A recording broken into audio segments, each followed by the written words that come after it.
நமஸ்காரம். இப்பொழுது கொள்ளு பருப்பு சாதம் செய்யப் போகிறேன். அதற்கு அரை டம்ளர் கொள்ளு எடுத்து வேக வைத்து எடுத்து வைத்துள்ளேன். இஞ்சி, பூண்டு, கருவேப்பிலை, 4 தக்காளி, 4 பெரிய வெங்காயம், 1 மூடி தேங்காய் அரைத்து வைத்துள்ளேன். 1½ டம்ளர் அரிசி தண்ணீரில் ஊற வைத்துள்ளேன். முதலில் எண்ணெய் விட்டு கடுகு தாளித்து கொண்டு சீரகம், சோம்பு, பட்டை போடுவர்கள் போட்டுக்கொள்ளலாம். போட்டுக்கொண்டு அதன் பின் இஞ்சி, பூண்டு, தக்காளி, வெங்காயம் இவற்றை வதக்கி கொண்டு மல்லித்தூள், மிளகாய்த்தூள், உப்பு இவற்றை போடவும். சுக்குத்தூள் எடுத்து வைத்துள்ளேன். அதை கடைசியாக இறக்கிய பின் போட வேண்டும். கொத்தமல்லியும் அப்போது தான் போடுவேன்.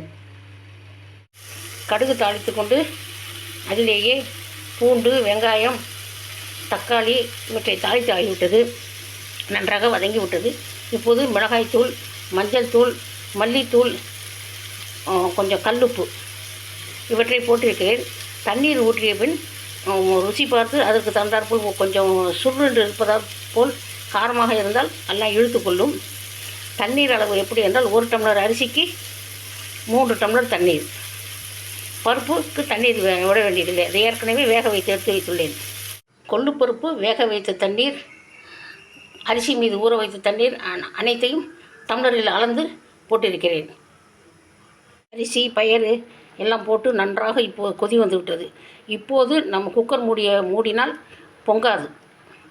குக்கர் மூடியை போட்டு 3 சவுண்டு விட வேண்டும். நன்றாக உதிரியாக இருக்கிறது.